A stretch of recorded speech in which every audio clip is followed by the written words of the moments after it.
Quiero continuar esta serie de enseñanzas sobre las iglesias apocalípticas. Y si puedes acompañarme con tu Biblia, en el libro de Apocalipsis, vamos a leer ciertos pasajes y luego vamos a hacer una oración para que sea el Señor el que nos ministre y que sea el mismo Señor el que pueda suplir la necesidad de cada persona.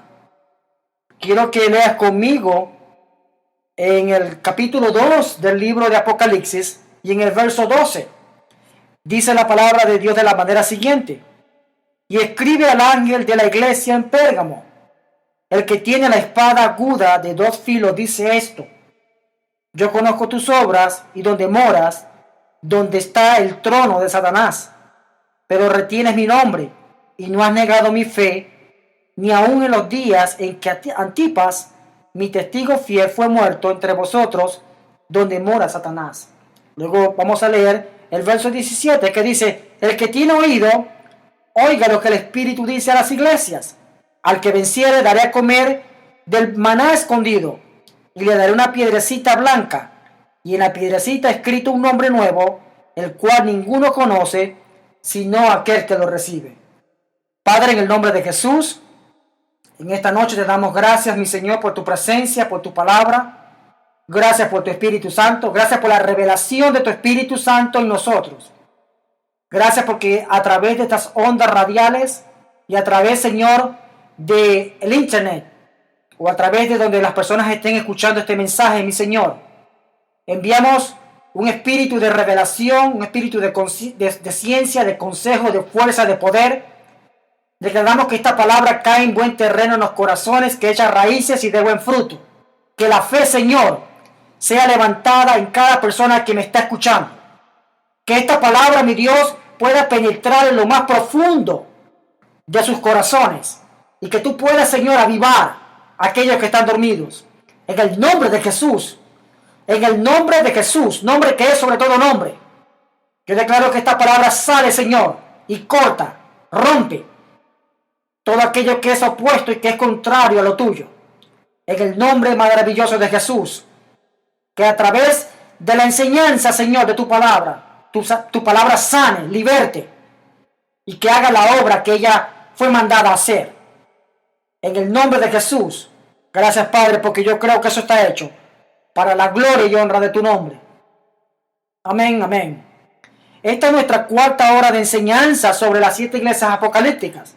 Y quiero mencionarte a manera de refrescarte, si tú no has escuchado las enseñanzas anteriores, tú puedes ir a nuestro website, el cual es el www.academiaministerial.org. Allí están en la sección de programa radial, tú puedes encontrar allí las otras enseñanzas. Pero quiero cubrir parte de la enseñanza, del tema, porque lamentablemente el tiempo siempre vuela muy rápido y cuando nos damos cuenta ya el tiempo ya casi está encima. Así que hemos cubierto básicamente la iglesia de Éfeso y hemos cubierto la iglesia de Esmirna. Dicho sea de paso, para manera de refrescarte, cada una de estas 7 iglesias que habla el libro de Apocalipsis capítulo 2 y capítulo 3 representa un tipo de cristiano, representa actitudes en nosotros, representan tipos de congregaciones, de tal manera que cuando yo leo, por ejemplo, Éfeso, la carta que fue dirigida a Éfeso, yo veo allí un tipo de cristiano, actitudes que tenemos en nosotros, o también congregaciones. Lo mismo sucede con la iglesia de Esmirna. La semana pasada te dije de que la palabra Esmirna significa flor de fragancia machacada, indicando de que cuando nosotros agarramos, por ejemplo, una flor y la trituramos, la machacamos, bota una fragancia. Y mencioné de que nosotros como cristianos tiene que haber un proceso donde Dios quebranta nuestro ego donde Dios quebranta nuestra autosuficiencia, donde Dios quebranta aquellas áreas de nuestra vida que Él necesita quebrantar para que entonces su gloria pueda fluir a través de nosotros sin impedimento. Y dijimos de que ese proceso muchas veces duele, porque son áreas de nuestras vidas donde nosotros tenemos que ceder y darle esas áreas al Señor para que el Señor haga la obra que Él tiene que hacer. Y básicamente estuvimos hablando sobre la iglesia de Esmirna, lo cual es básicamente un tipo de creyente. De tal manera de que cuando tú lees o yo leo, cada una de esas cartas refleja actitudes que nosotros podamos tener, acciones que nosotros podamos hacer o cosas en nuestras vidas que necesitamos dejar. De tal manera de que cuando vamos a la Biblia es como un espejo. Eso te lo dije la semana pasada. Es como un espejo donde nosotros nos miramos y hay un reflejo. De tal manera de que cuando tú lees la Biblia tienes que leerla de esa manera. Buscar que el Señor te ministre a través de la palabra. Jesús dijo, y conoceréis la verdad, y la verdad te hará libre. De la única manera que la verdad te puede libertar es que tú la conozcas. Y la palabra conocer allí no simplemente significa que la conozcas mentalmente. Está hablando de que seas un oidor, hacedor, como dice Santiago capítulo 1. Dice, no seáis oidores olvidadizos, sino hacedores de la palabra. De tal manera de que todo está conectado. Entonces, cuando yo conozco la verdad, es cuando la verdad de Dios me es revelada a mi vida a través del Espíritu Santo. Y entonces, esa palabra produce resultados. Vamos a hablar sobre la iglesia de Pérgamo. ¿Qué significa Pérgamo? Porque tú ves cada una de esas iglesias, de esas 7 iglesias, el nombre básicamente representa algo dentro de esa iglesia. La palabra Pérgamo significa un matrimonio triste. Eso es lo que significa la palabra Pérgamo. Y la iglesia de Pérgamo básicamente estaba mezclada con cosas paganas. De hecho, cuando desarrollemos ciertas de estas cosas que tenía esta congregación de Asia Menor, tú vas a ver que el Señor trajo estas cosas para que esta iglesia arreglara eso. Y el Señor brega con nosotros. Primero nos redarguye internamente. Y si nuestro grado, y escúchame muy bien esto, nuestro grado de sensibilidad al Espíritu Santo es muy insensible, entonces Dios tiene que utilizar medios externos para hablarnos y para tratar con nosotros. Si no, míranos la vida del profeta, que estaba tan ciego que cuando fue a maldecir al pueblo de Israel, Dios utilizó una burra, un asno, para hablar al profeta, porque el profeta estaba cegado por lo que iba a hacer. Entonces muchas veces Dios tiene que utilizar medios externos, porque nuestra sensibilidad al Espíritu Santo la hemos perdido. Y yo te voy a decir algo, hermano, hermana. Cada vez que tú vas al Señor, que tú vas a orar, que tú vienes al Señor, y en ti no hay una sensibilidad donde el Espíritu Santo te pueda redarguir de cosas que tú estás haciendo o hiciste, tú estás en grandes problemas. ¿Tú sabes por qué? Porque cada vez que nosotros nos acercamos al Señor y empezamos a sentir su santidad, su presencia, lo perfecto que Él es, nos damos cuenta de nuestras imperfecciones, nos damos cuenta de nuestro pecado, nos damos cuenta de tantas cosas que tenemos que corregir. Y si cuando tú vas al Señor, estás orando al Señor o estás en la presencia del Señor y tú comienzas básicamente a hacer excusas, es porque has perdido o estás perdiendo esa sensibilidad. Y esa sensibilidad es la luz roja que se prende cuando algo anda mal. Y una de las cosas que tú como cristiano tienes que cuidar es que esa sensibilidad o esa luz roja nunca se apague. Porque ese es un indicativo de que todavía nosotros seguimos siendo humanos y Dios es perfecto. Amén. Entonces, esta iglesia de Pérgamo, la palabra Pérgamo significa, como te dije, un matrimonio triste, lo cual indica una mezcla de dos cosas opuestas. Por eso es que se llama un matrimonio triste. Porque Pérgamo representa básicamente la unión del paganismo con el cristianismo. Y allí esta iglesia, esta congregación, representa al creyente que está casado o está comprometido o tiene amistad con cosas paganas. Y a medida que desarrollemos este tema o esta parte de esta iglesia, esta carta, analiza qué cosas de allí se comparan a tu vida. Si estás cogiendo nota, cógela. Pero no pierdas el enfoque de lo que estamos tratando de enfocar. Entonces, cuando nos referimos a Pérgamo, dicho sea de paso, esta iglesia de Pérgamo también puede representar hasta cierto punto, porque recuérdate algo, la profecía bíblica, cuando no tiene una aplicación personal, no tiene ningún uso.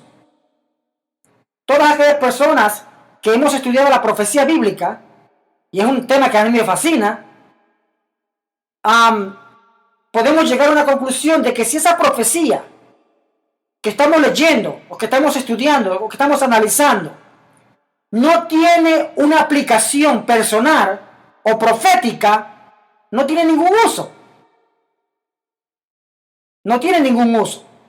Porque si yo voy a agarrar una profecía simplemente para debatir, porque a veces nosotros caemos en el error de que empezamos a estudiar la profecía bíblica y empezamos a comparar y empezamos a hacer esto y empezamos a hacer quién tiene el mejor punto de vista y quién tiene la razón y quién esto y quién lo otro, y hemos perdido el punto de vista más importante de la profecía bíblica.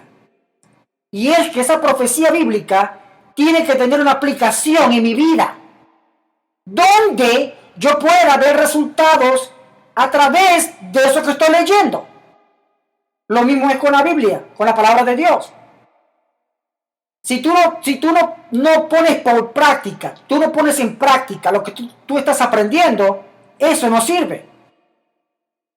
Porque Jesús habló de dos tipos de cristianos, de dos tipos de actitudes, cuando habló de los dos cimientos. Y él dijo que el que escucha estas palabras y las pone por obras, le compararé a un hombre que edificó su casa sobre la roca. ¿A quién? Al que escuchó y la puso por obra. Pero él dijo que el que escuchó sus palabras y no las hizo, lo compararía a una persona que edificó su casa sobre la arena. La arena allí representan argumentos humanos, opiniones de hombres, filosofías humanas, todo aquello que no está establecido en la palabra de Dios. De tal manera de que cuando yo aprendo algo de la Biblia, eso tiene que producir resultados. La fe sin obra, dice Santiago, es muerta. En otras palabras, la fe sin su acción correspondiente no sirve. Entonces, cuando analizamos la profecía bíblica, tiene que tener una aplicación personal, donde esa palabra de Dios profética fue revelada a mi vida y produjo resultados. ¿Tú ves? Esa es la diferencia entre el evangelio y las religiones. El evangelio no está fundamentado simplemente en una creencia humana. El evangelio produce resultados, produce cambios. Y yo conozco de miles y miles de personas que llevaban vidas destruidas, sin propósitos, sin ningún derrotero, sin ninguna aspiración. Y han venido a Cristo y hoy sus vidas han cambiado completamente. ¿Por qué? Porque el Evangelio produce resultados. El Evangelio no es una religión. Que los hombres han hecho del Evangelio una religión, ese es otro asunto. Pero el Evangelio nunca ha sido, ni es, ni será una religión. Pablo dijo en Romanos 1:16, dice, porque no me avergüenzo del Evangelio, porque es poder de Dios para salvación. Y la palabra salvación allí es la palabra griega soteria, que implica, además de ser salvo, implica liberación, implica sanidad, implica todo lo que Dios tiene para mí expresado en el plan de redención de su Hijo Jesús. Ese es el Evangelio. Y ese es el Evangelio que estamos predicándole a todas aquellas personas que no conocen a Cristo como Señor. Tú que me estás escuchando, que tú no conoces a Jesús como Señor, que lo que tienes es una religión, déjame decirte algo.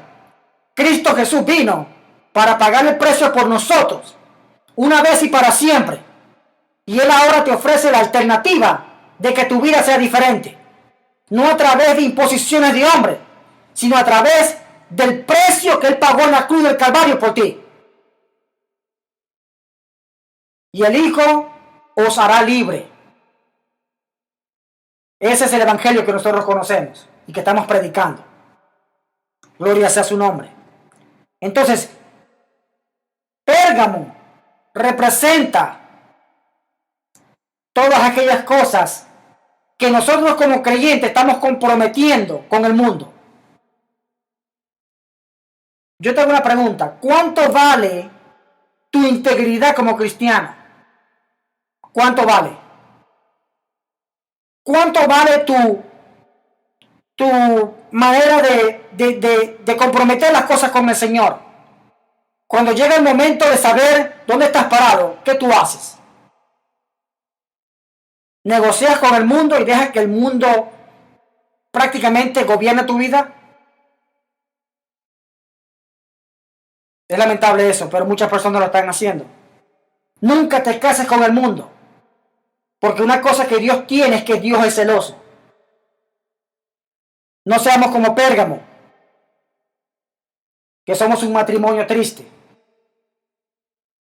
Ahora yo quiero leerte aquí ciertas cosas donde dice en el verso 12, y escribe el ángel de la iglesia en Pérgamo, el que tiene la espada aguda de dos filos, dice esto. Eso es lo que significa esa expresión allí, aquel que tiene la palabra de Dios. Porque si revisas Hebreos capítulo 4 y el verso 12 dice, porque la palabra de Dios es viva y eficaz y más cortante que espada de dos filos, que penetra hasta partir el alma y los huesos y el espíritu, y discierne las intenciones del corazón. Entonces la expresión, el que tiene la espada aguda de dos filos, el cual es Jesús. Mira lo que dice.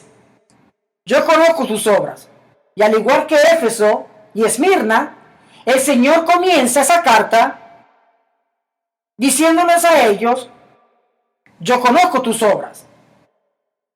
Y a todos diferentes creyentes que representan estas 7 iglesias, al Señor le dice lo mismo. Yo conozco tus obras. Ahora, mira donde el Señor va mucho más allá. Y le dice, ¿y dónde moras? Porque el Señor sabe dónde tú moras.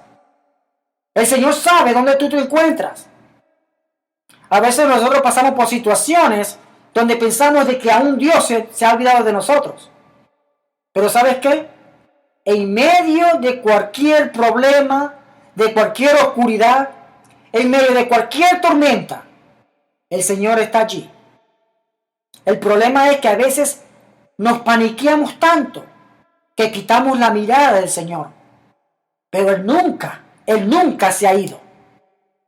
La gente te podrá dar la espalda. La gente te podrá defraudar. La gente podrá hacer lo que quiera para tratar de defraudarte a ti. ¿Sabes qué? Dios nunca te va a defraudar.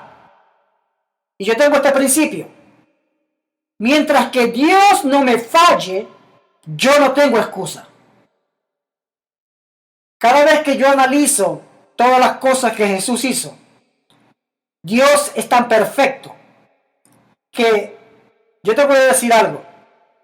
Cuando yo analizo la manera en que Jesús trató a Judas Iscariotes, Jesús sabía de que Judas lo iba a entregar. Es más, si tú te lees el Salmo 109, anótalo. El Salmo 109 habla de Judas Iscariotes, de una persona que iba a traicionar al Señor. Y Jesús sabía de antemano que Judas lo iba a entregar. Y Jesús nunca maltrató a Judas.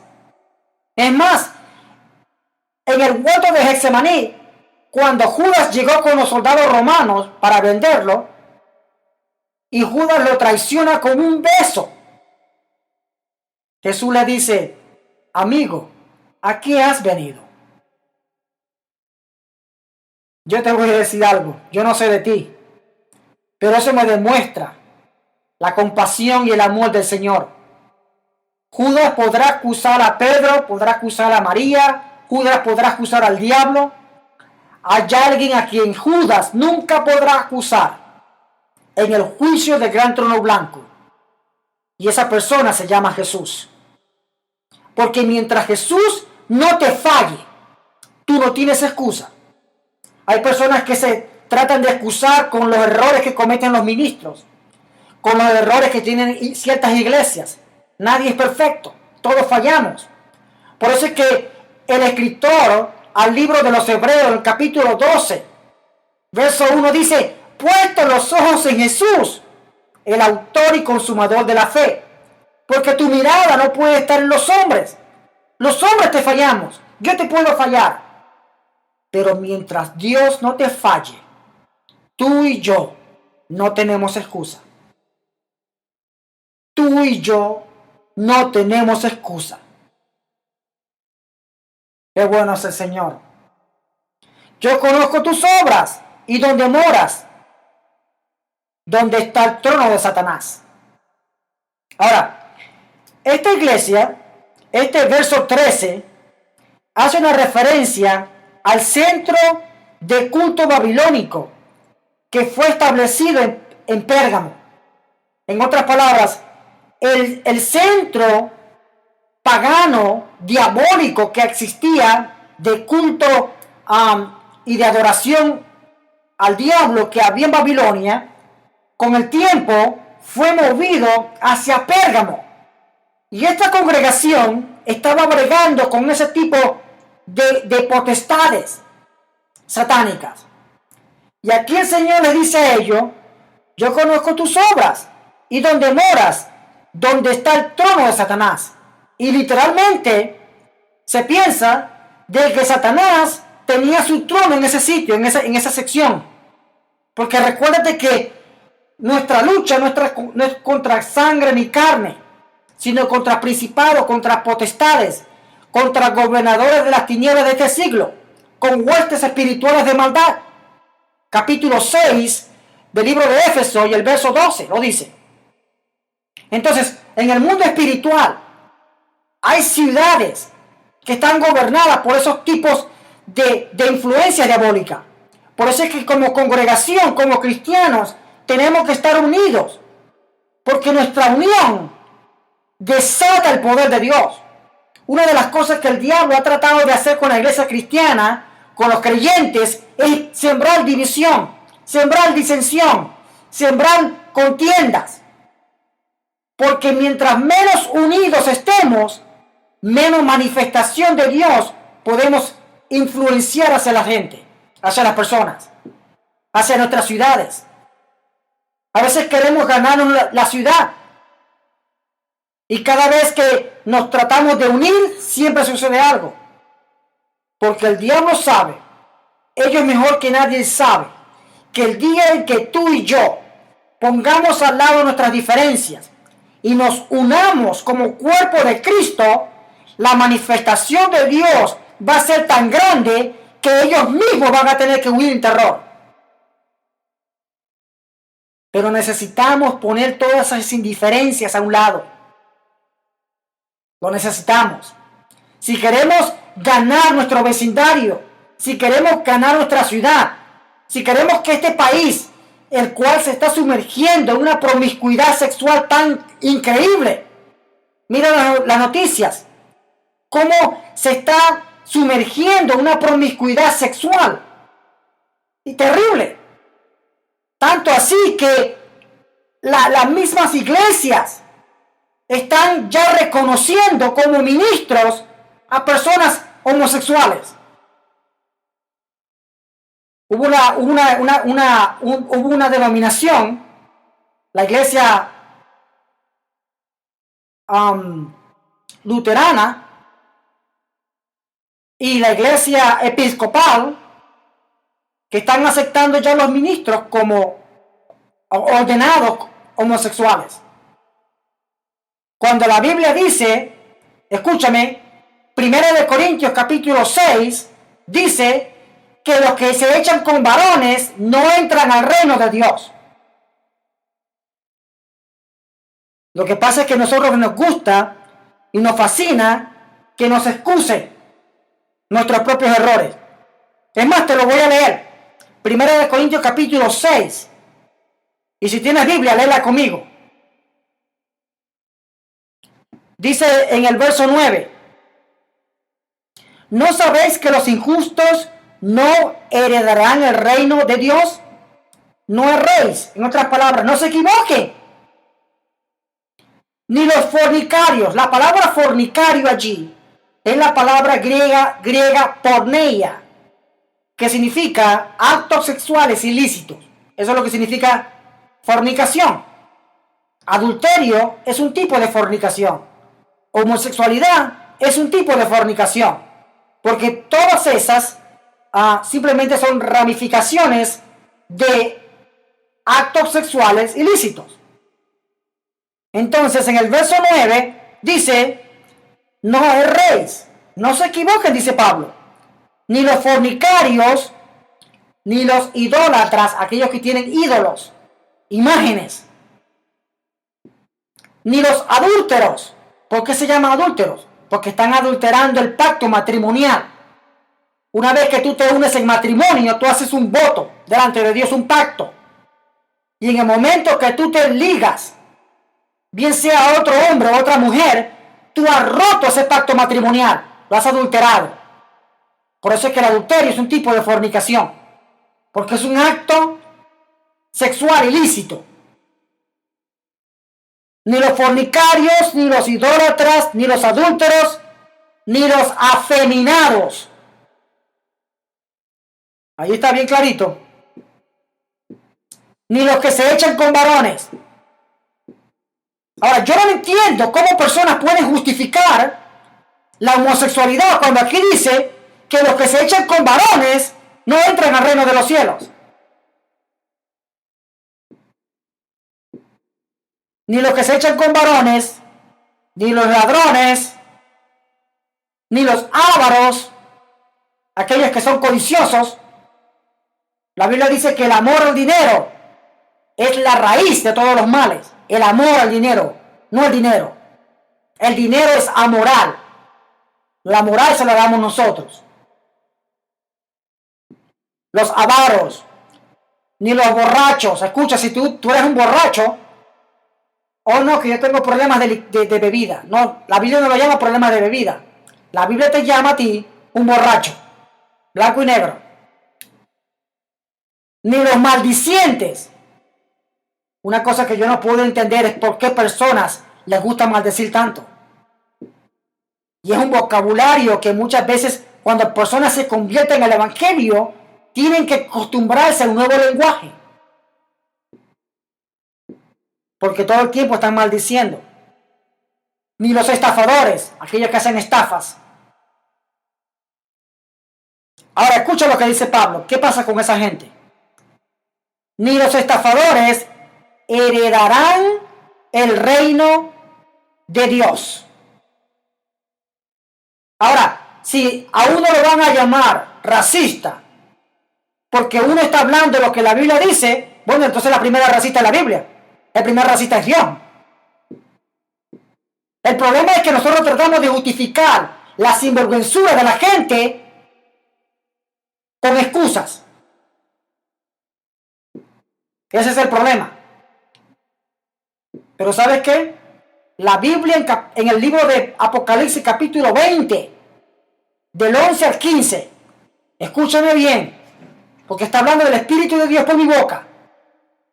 Va a llegar un día en que los libros van a ser abiertos y todas las personas que están en el infierno van a ser resucitadas. Y todas esas personas que han practicado todo ese montón de cosas que la Biblia dice que van en contra de la naturaleza de Dios, van a ser presentados ante el Señor Dios en el juicio del gran trono blanco. Y la Biblia dice que todas esas personas fueron juzgadas por las cosas que estaban escritas en los libros. Porque todas esas cosas el Señor las está notando. Esas son las evidencias que Él necesita para juzgarte. Y Dios es amor, pero también Dios es un Dios justo y es fuego consumidor. Y a veces la gente hablan y dicen de que Dios solamente es amor y Dios es amor. Y es verdad. Pero ¿sabes qué? El amor de Dios fue expresado en la vida de Jesucristo. Y cuando tú rechazas a Cristo, tú rechazas a Dios. Tú rechazas al amor de Dios. Porque Cristo es el amor de Dios encarnado. Dicho sea de paso, esas cosas que hemos hablado, de fornicarios, idólatras, adúlteros, afeminados, los que se echan con varones, los ladrones, los avaros, los borrachos, los maldicientes y los estafadores. Cuando personas hacen eso, esas mismas personas están maldiciendo su alma. Especialmente los actos sexuales. El mismo caso de la homosexualidad. ¿Por qué tú crees que vino el juicio de Sodoma y Gomorra? ¿Por qué tú crees que vino el diluvio de Noé? ¿Tú sabes qué? El ambiente que nosotros estamos creando en este país. A veces yo digo, si no es por la misericordia de Dios, este país yo no sé dónde hubiese estado. Porque la promiscuidad está llegando a la misma presencia de Dios. Y si nosotros como cristianos no nos levantamos, no nos unimos y empezamos a actuar como Jesús actuó y decirle a la gente de que Dios no los aborrece a ellos, porque no estamos hablando aquí de que Dios aborrece a nadie, porque Cristo vino a morir por nosotros y el pecador normal o el mentiroso o el ladrón delante de Dios es igual que cualquier persona que comete un juicio de acto sexual, es lo mismo. Pero una cosa es que Dios ame al pecador, el alma de esa persona, pero Dios aborrece el pecado de esa persona.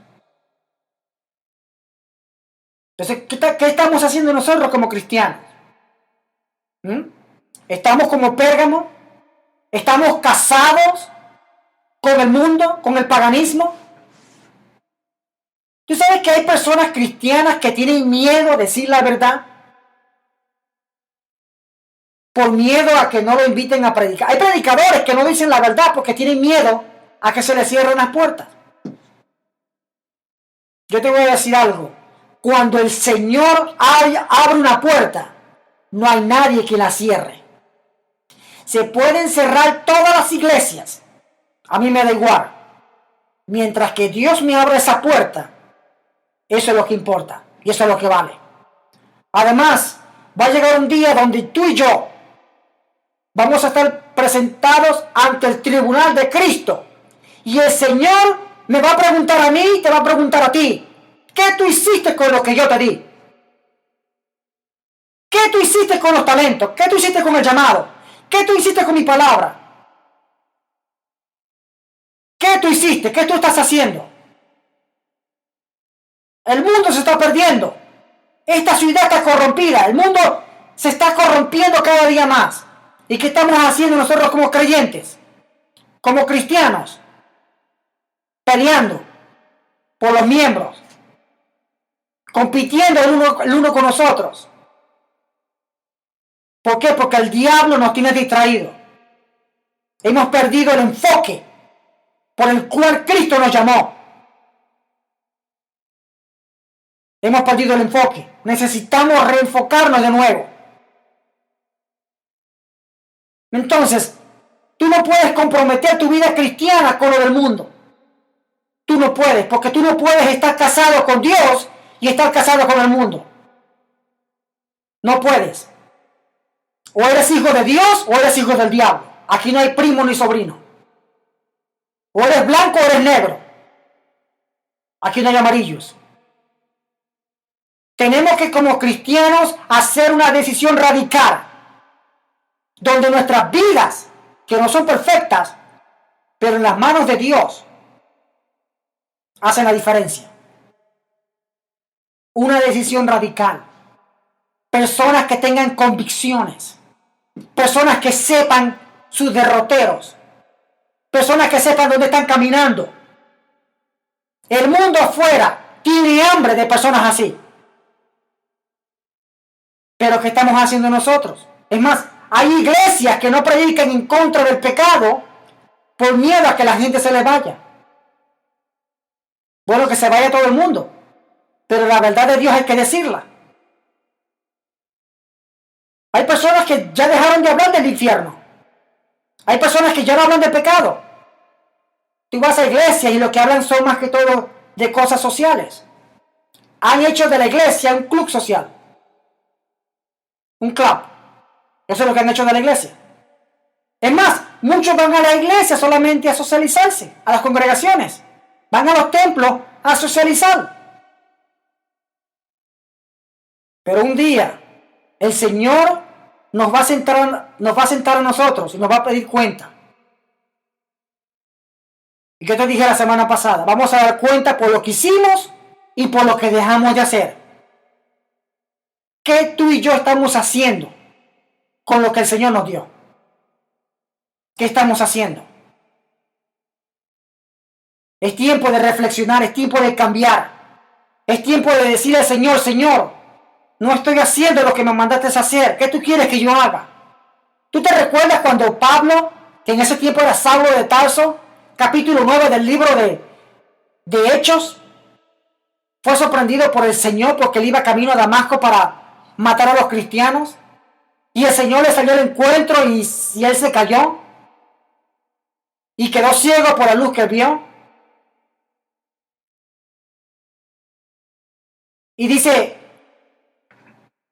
el Señor le dice a Pablo, Saulo, Saulo, ¿por qué tú me persigues? Pablo le pudo haber dicho, yo no te estoy persiguiendo a ti, yo estoy persiguiendo a esos que dicen ser cristianos. Pero ¿sabes qué? Cuando alguien persigue